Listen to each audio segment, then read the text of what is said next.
Welcome aboard, it's Captain G with Operation Drago 2.4 USA Global Command. Today, the White House hosted the President of Pakistan, who came requesting military aid against the Soviet-supported attacks by India made against his country. After the meeting, the President made a statement to the press. The tyranny of the Soviet Union, rejected by the freedom-loving people of Afghanistan after years of struggle, has returned to the Hindu Kush Mountains, seeking revenge against those who helped in their defeat. Too cowardly to risk another defeat directly by themselves, the communists are using the Indian regime to do its dirty work for them. Just as America, with our Pakistani friends, would not allow Afghanistan to fall to communism, we pledge to stand firm in our support of Pakistan against this latest aggression.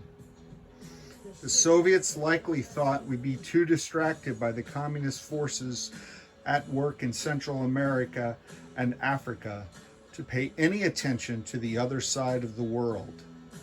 They thought wrong.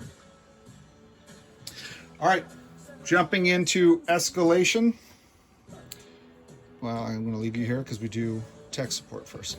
Jumping into escalation, just like NATO moved up 2, the U.S. moves up 7. So we go from 10 to 17 with their intelligence base upgrade. We may move up an additional 2 depending on the counterinsurgency role later. But first, technology. So, 4 tech roles. 1 is precision guided munitions, same as before. 2 is anti-missile defense. 3 is long-range missiles. And 4 is advanced sonar. Hoping for better results than the U.S. achieved last turn. All right, we got a 12 in red, success, a 9 in blue, success, a 7 in white, success, and a 1 in green, fail. So 3 out of 4, not bad. That puts PGMs, precision guided munitions, to stage 3. That completes AMD. That moves long-range missiles from 2 to 3, where we join NATO. And it doesn't move the needle at all on advanced sonar. So our naval scientists need to get the ball going. All right. Global operations. We have an insidious spreading communist virus in Central America. So last turn, the Soviet Global Command placed insurgents in Honduras, attempting to overthrow the freedom-loving government there. The U.S. gets 1 dice by the use of our Green Beret military advisors. We're also spending 2 IPP for CIA support, a total of 3 dice to try to defeat communism in our backyard. We need a 10 or more on at least 1. All right, so I got an 11, a 3, and a 10. So that is a sounding defeat for Ivan. I'm going to go ahead and take that off.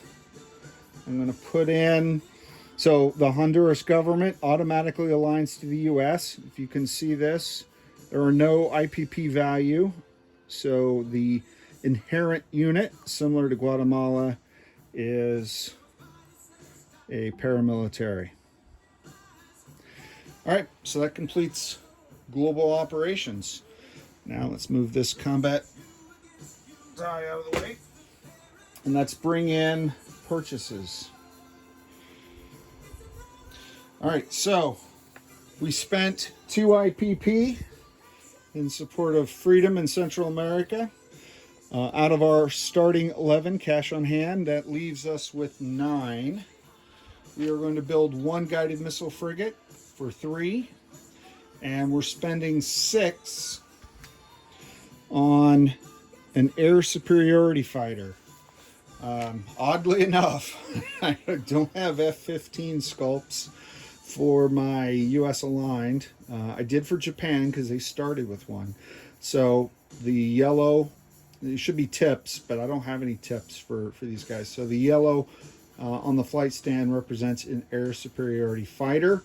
New air superiority fighters cost 8.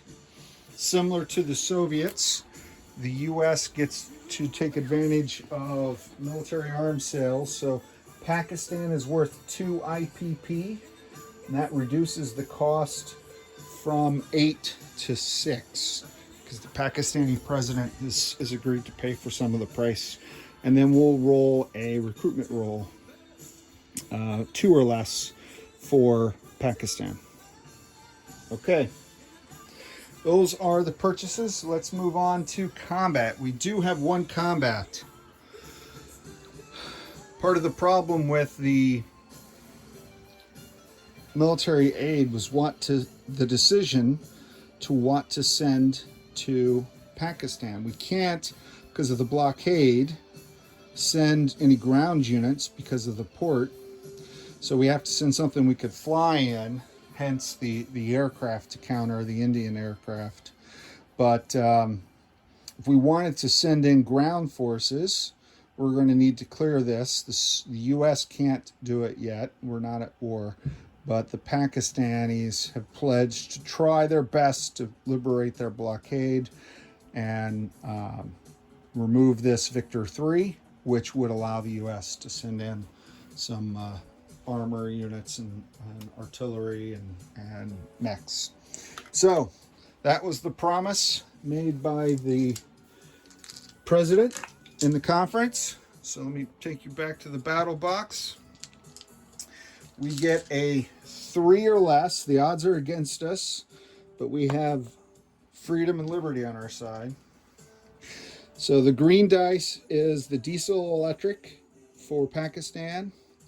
The red dice is the Soviet nuclear attack submarine. And trying to break the blockade, the minor faction this is not considered a declaration of war, and the rules, they're trying to free their own port. They're the ones that are oppressed, and they're trying to fight back against that. So just a rules clarification. This does not put Pakistan and the Soviets directly in a state of war. So we're looking for a high number on the red and a 1, 2, or 3 on the green. Oh! Do you believe in miracles? I got a 1 on the green and a 5. So the Soviets, arrogant, thought that they were immune, and it was quite a surprise to them when the torpedo smashed into their hull. So the hero of the Pakistan Republic and his crew have lifted the blockade. Now, if the U.S. had purchased a ground unit, it could have arrived, but with the sense of urgency, we'll be able to do that next time. Fantastic. Woo! Wow, that's a thrill. But that completes our combat move. Actually, no, there's one other thing I totally forgot, and I apologize. I'm doing this out of order.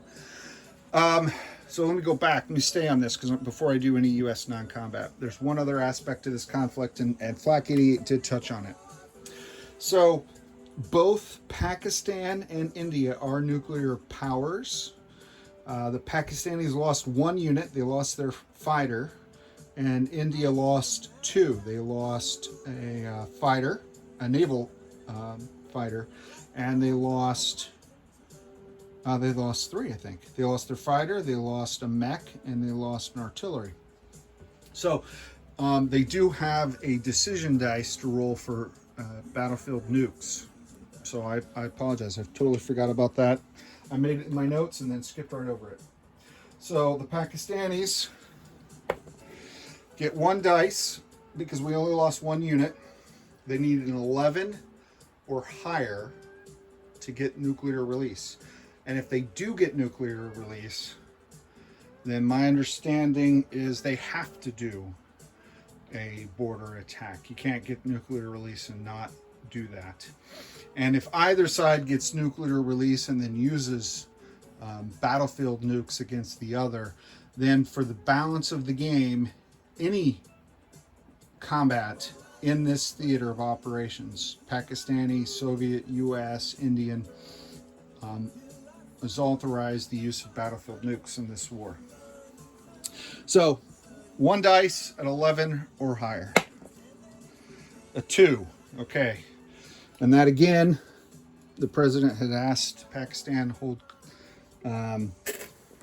show a little restraint and not nuke the Indians. And we'll see whether or not the Indians will show the same amount of restraint when they fire back. Okay, so now we can move to non-combat. So the first thing we're going to do, per the president's orders, the CNO has ordered the Enterprise Battle Group to move from I-10, 1, 2, to take up position in I-6 in support of India. So that's this entire naval task force, this battle group, led by the USS Enterprise. I'm not sure where I'm placing it, where you can see it. Okay. Yeah, that's good. And this ASW helicopter will begin making, not that there's any Soviet subs remaining alive in this part of the world, but they will begin conducting ASW operations. Outstanding. All right, so that's the first non-combat move. Let me pivot and get these battle dice out of the way. All right. The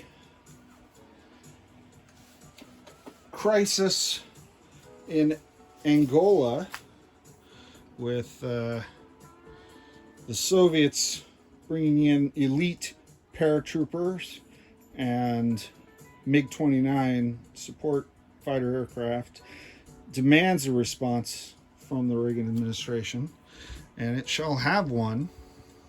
So the Nimitz battle group, sitting here in I-37 off the coast of Puerto Rico, will detach this amphibious assault ship with its embedded Marine Corps attack helicopter.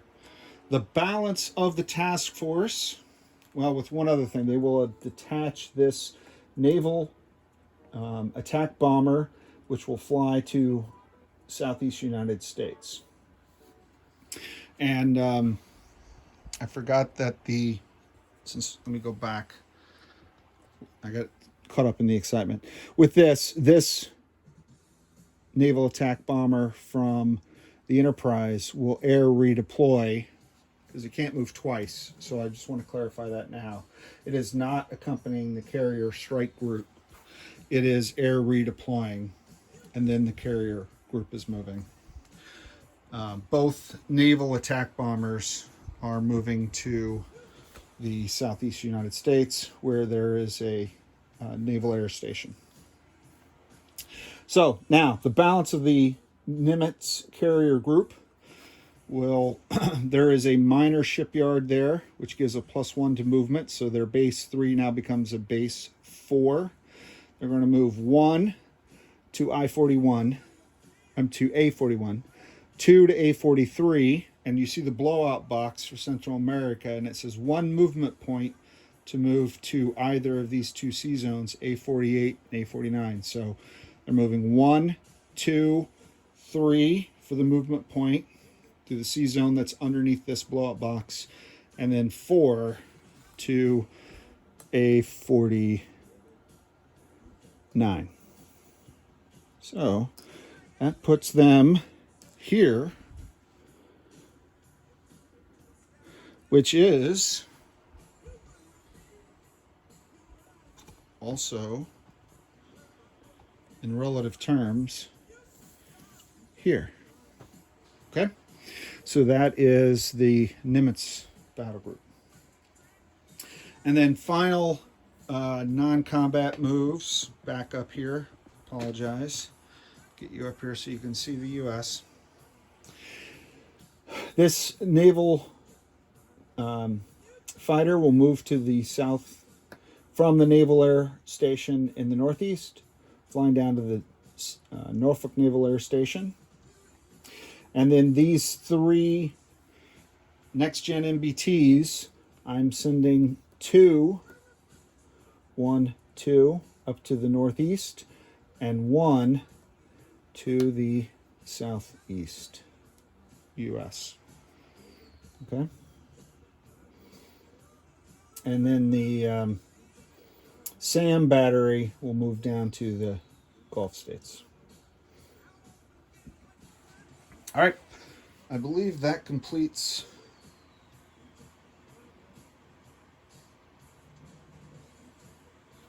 yes, that completes all movement right now. Just a point of clarification, this U.S. naval fighter on ASW patrol the Azores, the U.S. cannot move it, or probably off camera for you, the fighter in Iceland, or in any of the aircraft in NATO.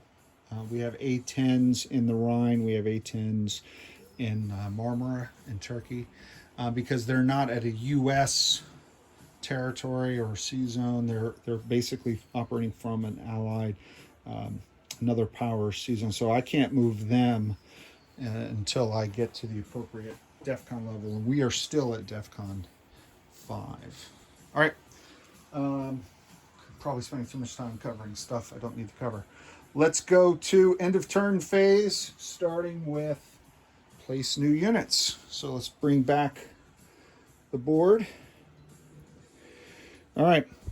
So that was the Green Berets and their successful counterinsurgency mission. Good job, fellas. This guided missile frigate I'm going to build here in Puerto Rico. I'll put it right there with the amphibious assault ship. And then this air superiority fighter, I'm going to produce it at the Great Lakes Major Air Base in the U.S.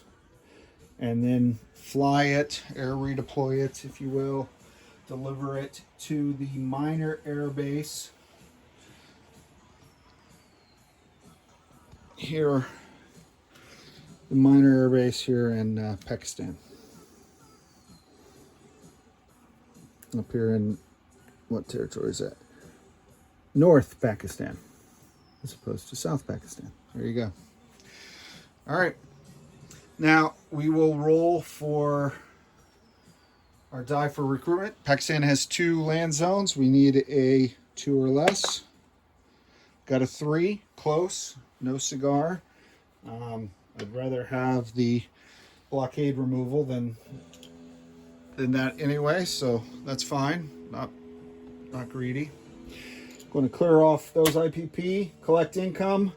The U.S. is now at a base income of 17 because we went up 7 from 10. So that is it. Hopefully short and sweet. I will now turn it over to Flak 88 for turn 3.1 Warsaw Pact. I am going to do a recap of forces and naval task forces in different sea zones for anyone who is just following along on the action. This is the end of the turn. And now for Flak 88, let me go over here. So the only I didn't move anything in Pakistan. The only thing I did was I put the air superiority fighter at the air base here in the north.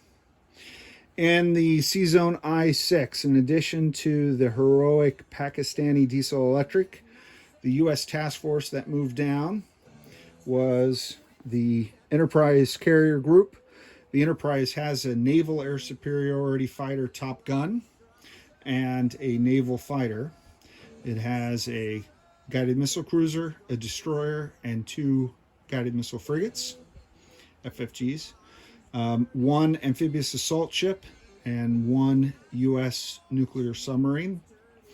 And that force is also conducting ASW operations here in I-6. Okay, nothing else moved in the Indian Ocean. We go down to the extreme South Atlantic. The Nimitz Carrier Group consists of the USS Nimitz with a naval air superiority fighter and a naval fighter, as well as one battleship, one ASW helicopter on the Nimitz as well, and then a cruiser, a destroyer, and one frigate here in A49. Coming over here in A37, get this out of the way. A37, we have the new frigate that we built from the shipyard in Puerto Rico, as well as the amphibious assault ship and the attack helicopter. We have in A36 the U.S. nuclear attack submarine, which was trying to bluff its way into a blockade, but it's going to have to sink someone to get the Soviets to take them seriously. In the Gulf states, we have an air superiority fighter, an air fighter, and a SAM battery. In the southeast U.S., at the Naval Air Station at Norfolk, we have a naval fighter and two naval attack bombers. We also have an A-10, a stealth fighter. We have one Marine, and we have one next-gen MBT. In the Northeast U.S., two next-gen MBTs, and still sitting up in South Dakota at the air base, one B-52. The Air Force crew probably just busy painting statues and monuments to themselves. That completes the turn. This is Captain G, over and out.